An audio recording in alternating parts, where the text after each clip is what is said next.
I'm not going to sit here and say all I throw is gold spoons. It's not. Look, I'm going to throw what the fish freaking eats, straight up, period.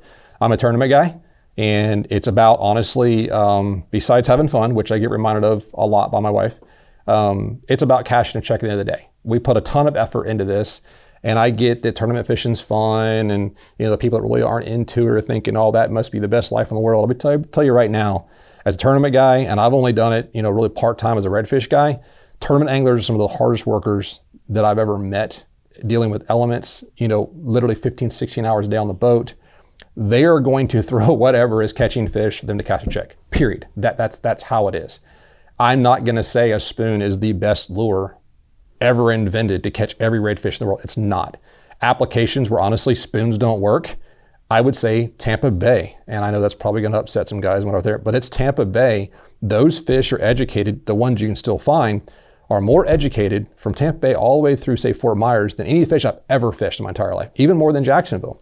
And that's because they've seen every lure in the world, they've seen every presentation in the world, and they get more pressure than anybody. All my buddies, kind of joke. There's educated fish, then there's college degree educated fish that are in Tampa. Those fish are super spooky, and you better have your game on right. You're fishing in Tampa, middle of summer, no wind, clear water, and you can't get within 100 yards of those fish. They're probably not going to need a spoon. It's too much light, they can see too well, and the bottom's not right. That's not a great application. The best ideal place, honestly, your situation to throw a gold spoon is really this recipe. I don't want bright sunshiny skies. I want it cloudy. I want it overcast, okay? That's gonna help decrease their vision when they're actually seeing the lure. You're trying to mimic a bait fish that is fleeing from them. You don't want them to see this thing, really, to be honest with you. You want the color to be right and then to see a glimpse of it and be able to relate to it. Other than that, if they stare at this thing, probably not a great thing, to be honest with you.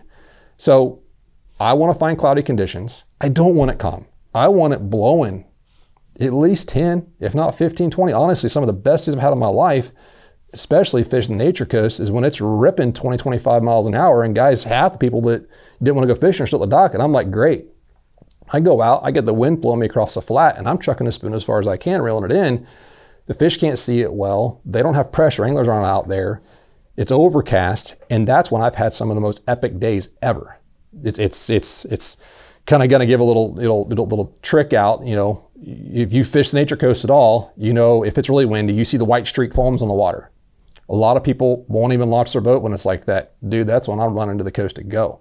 When I got white streak foam streaks on top of that water because it's so windy, borderline white cap, I'm going, and I'm gonna have some of the best days you've ever seen, and it's fun. So those are the ideal conditions when it comes to spoon. That kind of leads me back to where I put this thing to the test in situations that I normally wouldn't throw it, and I still caught them. Super cold, gin clear water, no wind, sight fished them, and I hammered them. And when I say hammered, sight fished, Steve, what was it, 15 a day? Whatever it was. I mean, we caught some good fish the first time we ever did this. And I got to the point to where I quit blind casting, meaning just fishing and hoping one's going to find it. I would wait to see one, lead him in front of it, throw it 30 feet past him, run it within 5 feet of his nose, and would see how fast he would inhale it. That's the kind of conditions normally you don't do with a spoon. You do with a soft plastic. You do with a piece of gulp, for God's sake. You don't do it with a spoon. I did it and it worked. So that tells me that there's something to the pattern. That tells me there's something to the wobble. When they're that aggressive, I'm going to eat it, and those are pressured fish.